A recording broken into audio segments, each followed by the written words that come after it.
All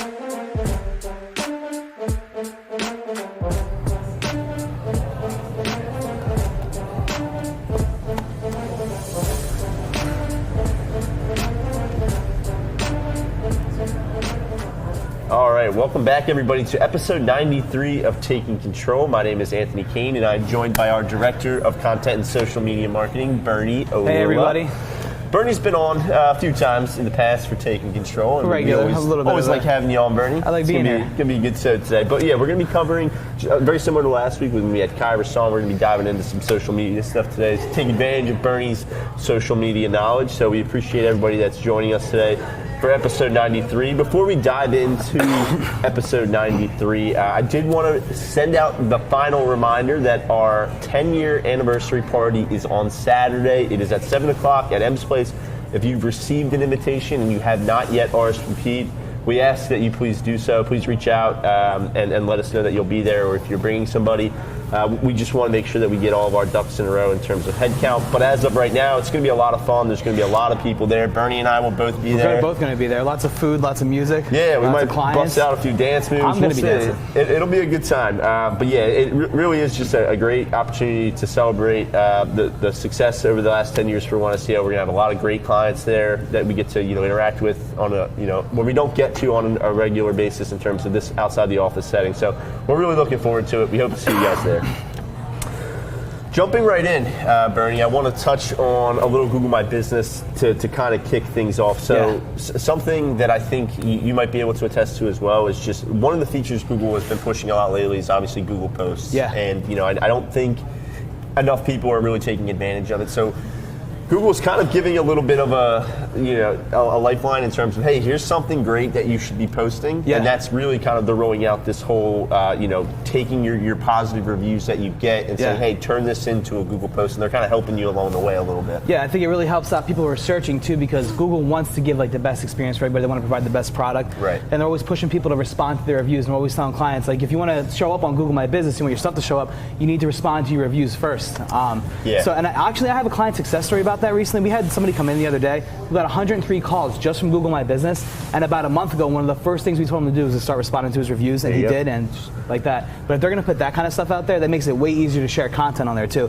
because a lot of times people have a problem with I don't know what to post. What do I do? Yeah, and that's bang right there. Yep, that's exactly what I was getting at. So, for those that don't know, Google Posts is essentially almost like a social media post that's attached to your Google My Business.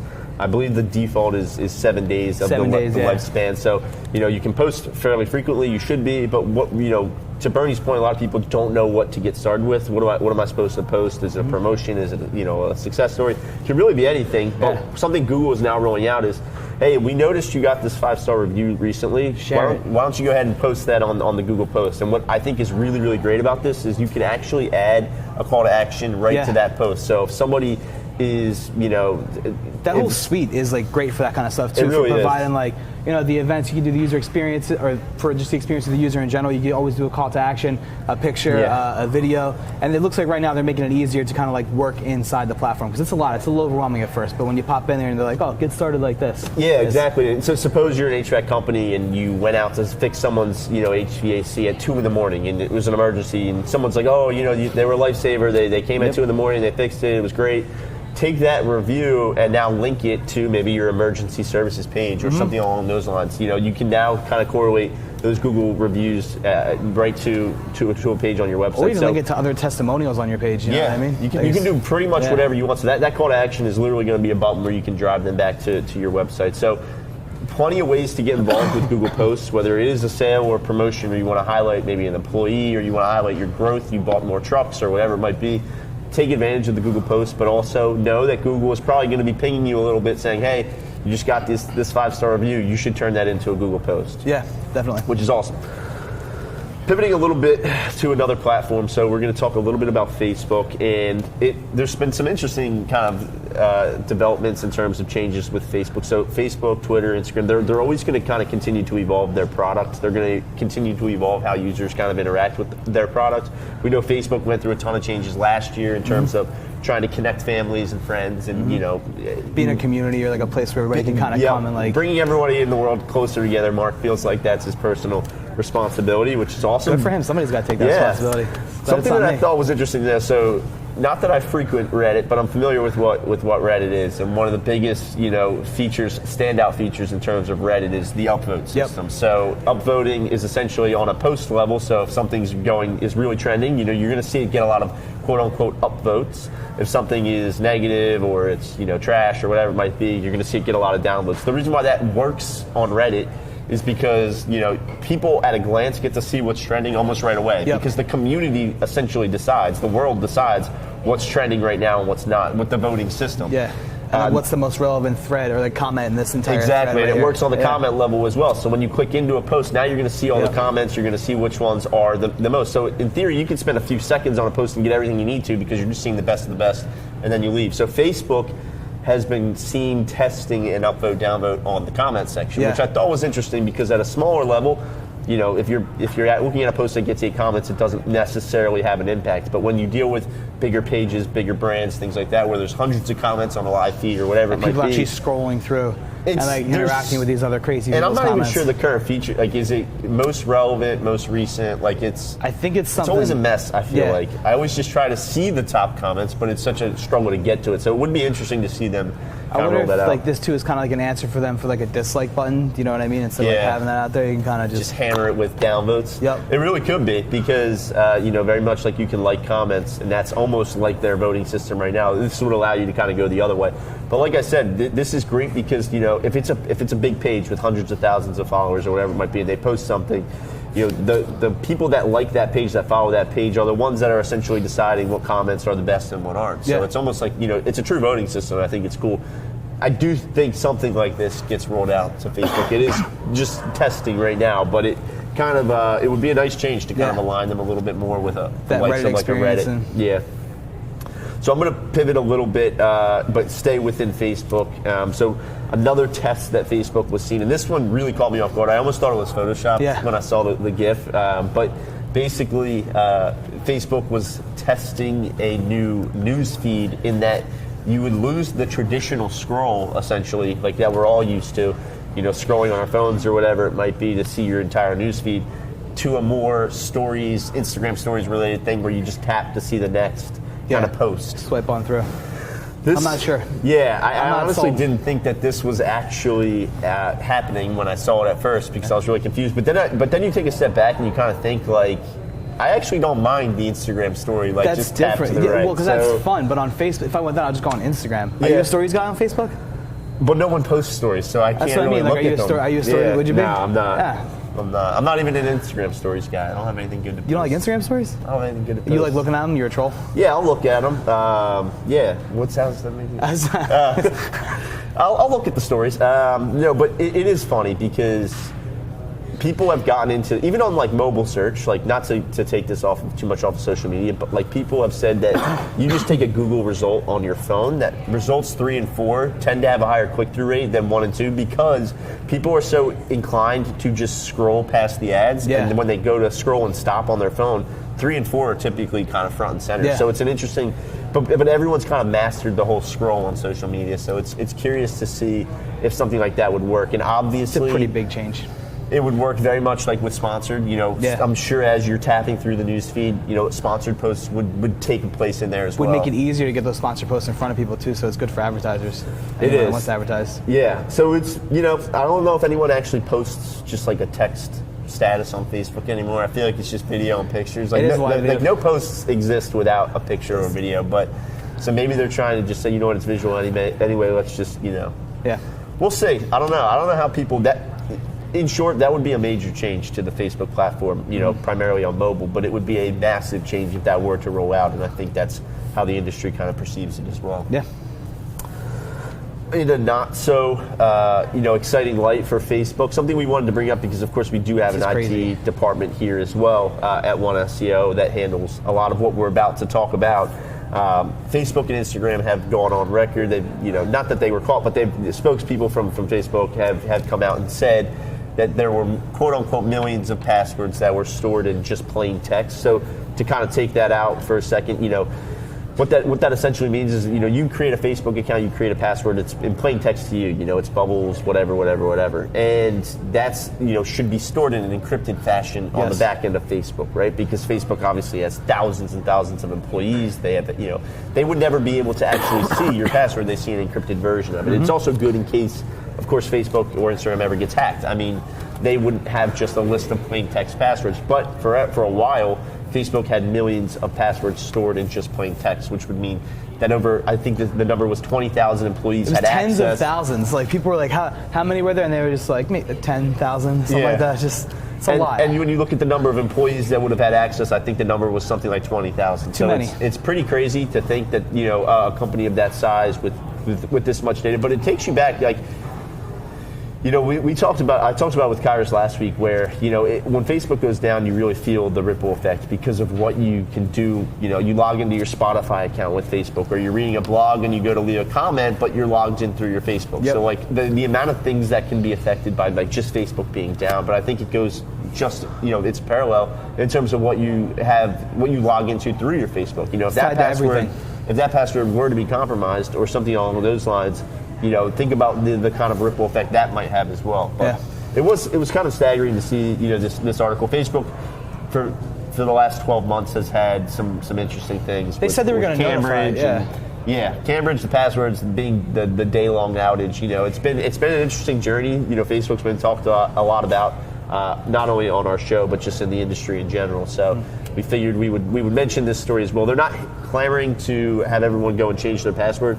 I always think it's a good idea just to change it anyway when something like this comes about. But they said they were going to notify you too, right? If you were one of the people that got hacked or the people whose passwords were compromised like that. So anything I would change that was compromised. Anyway. Yeah, it's always good. That two-step authentication. The two-step verification? That's what you want. That's what you always want. So I want to talk a little bit about Twitter, which is, of course, something that I myself am not. Are you active on Twitter? I got active on Twitter personally recently over the last few months. That's good. And it was interesting to see that I'm one of the statistics in this next thing we're about to talk about. Okay, very good. Well, yeah. So Twitter is noticing. Well, for the last few years, historically, Twitter has been, quote unquote, in the decline. When you talk about the social media race, where everybody is, Instagram, the complete opposite, growing, booming incredibly, yeah. And Twitter has always been kind of, the numbers have never looked great in terms of like the stock has always been going down. It's just everyone's been talking about Twitter, and it's funny because Twitter has a hardcore user base. People who use Twitter, but the problem is the masses aren't necessarily there on Twitter just yet. However, there was a slight shift in this Q1 here. Obviously, we're in April, so we can look at January through March in its entirety, and it was up compared to Q4 last year, pretty significantly. There was some legitimate growth there, and of course, Bernie being one of those. I'm one of those 8 million people that started using Twitter more often. There you go. I think the reason that other people are using is because they're promoting. It's more of like an inclusive space now, right? They're flagging people for abusive content and bots and everything. So it's a place where people can go to kind of feel quote unquote safe online to kind of share their content and interact with other people. So that's a big part of like why I think it's kind of it's. And when you look at what Twitter's goal, because you could say, what is Twitter's actual goal? Like, what is their goal with their platform? And they put it in a really interesting way that kind of made me think, because it's funny, like when I will use Twitter, I use it for a few communities. First of all, NBA Twitter. NBA Twitter is incredible. It's a great community to be a part of. The memes are hilarious. And then Game of Thrones Twitter is just as good. So, after a Game of Thrones episode, you can literally hop on Twitter and get either the hottest takes or the funniest memes, just in the world. But it's funny because what that actually is it's conversation. So that's literally what they said their goal was to get people involved in conversations with what they actually like. Yeah. And it's an interesting way to look at it because that really is what it is, Yeah. You can click on a hashtag, like you can go to the Game of Thrones hashtag 5 minutes after the episode and just see thousands, and very similar to the voting, the best ones, the trending ones, like validating your own personal theories about the show. Exactly. Then you just take the image, change it a little bit and steal it for yourself. Yeah, this is what I think. Yeah, now it's your own post. You just steal memes all day, like half the Twitter accounts out there. But it is a cool way to look at it, and I think it's interesting. From a business perspective, if you're looking to try to get involved, I think that's a cool approach to take. Yeah. Make it more of a conversation. Try to interact with your audience. Yes, make it conversational. Don't do so much promoting your product and services. Make yourself a part of the community and not someone that's just like shoehorning in, like, hey, get a special offer for me right now. Take advantage of this code. Just pop right in there and share a meme or just start talking to everybody else about what's going on. It's more of an inclusive space like we were talking about earlier, and that's what you should be doing on Twitter as well, as being a part of it. Make the effort to be included. So stuff. Yeah, one of the coolest transitions I've seen in terms of social media marketing over the last, I mean, I'd say probably year, but it seems like it's even been shorter than that because no one's, very few people have really kind of nailed it. But it's exactly what you said. When, people can spot an ad. They can tell that content's not what they're used to seeing. So when you're scrolling through a feed, the best thing, and I've really noticed it over the last year, is ads that I don't even really recognize their ads. Yeah. Because maybe they're playing off of a trending thing like Game of Thrones. That's like how they're playing. That's why they have all these different kind of content delivery systems, is so you can make your promotions, your advertisements, quote unquote, whatever, not so much an ad traditionally, but something like it's an experience for somebody else. Right. But Twitter's just saying flat out, just participate in the conversation, be a part of the community. Maybe I'll start tweeting. You should start tweeting. We actually tweeted a Jimmy Butler meme yesterday for one of our clients, and that's getting some pretty good engagement. Awesome. They're getting followers off that, so. It's not like it doesn't work for businesses. Yeah. No, it certainly does, and it's cool to see, and you always see the best stuff. You're taking advantage of the things that are happening right now, whether it was the Super Bowl and something funny happens or a funny commercial. You can go ahead and play off of that with a tweet, and it can.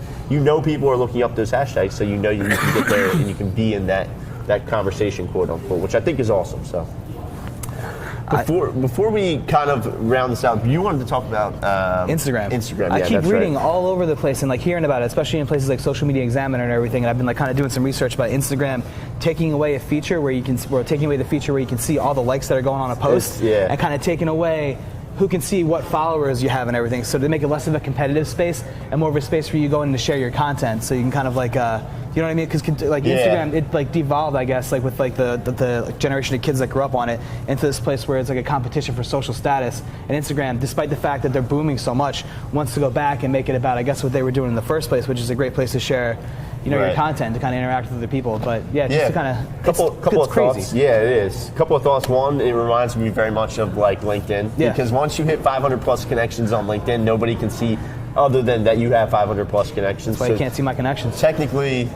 Yeah, you can't see mine. You look at me and Bill Gates, our LinkedIn profiles. You don't know who has more followers, who has more definitely connections. Anthony. It could be me. It probably is. I don't know. The other thought that I have is I think that right now everyone knows that there's a huge play on Instagram with influencer marketing. Yeah. And a big component to that is, how many followers do you have, that I could say, okay, I know I'm going to be my product's going to be seen by X number of people. Yeah. So there's just this arms race in terms of a lot of people who are trying to get likes and followers and things like that. And I think that can be playing into it as well. As they're seeing that and they're saying, this isn't what we want. Yeah, they're ruining the platform. It's getting compromised by all this stuff. And they're right too. It's like the Wild West out there on Instagram. It's like, you can use it for a bunch of different things. But I'm glad to see them reining it in a little bit. I like the fact that you can't see likes on posts. I think that's good for the space. But I'm not so sure about not seeing the number of followers. That's especially if you want to you're a brand, you want to research influencers and everything, I think they might be taking away too much in that regard, but we'll see what happens. We'll see if it even rolls out everywhere. Do you post a picture and then post a story that says LMP, my post? Oh, that's all I do. I just want likes on my posts. I got to start doing that. I copied off you, though, for that. Yeah. Well, that's how you get all the likes. No, but it is interesting. We'll see what happens with Instagram. And obviously, Instagram owned by Facebook. A lot of changes, a lot of tests happening between that suite of families. So we'll see what happens to our everyday social media usage. Who knows? Yeah, it's going to be all this organic stuff that's going on, man. It's interesting to see. It's not all this advertising stuff this content delivery. It's cool. Now they're making stuff that affects the everyday people, regular users like us. Well, guys, it's been an awesome episode 93. Before we let you go, I do want to remind you that, of course, One SEO is always hiring, so we encourage you to check our website out. Come join the social media team. Absolutely. oneseo.com/aboutus/careers. All the information in terms of the different posts, including the social media marketers, is going to be found on that page. So we encourage you, if you know someone that's looking for a job or that's in the in the industry that's looking for a change, check it out. I think you're going to like what you see, and of course, you get to work with Bernie and I.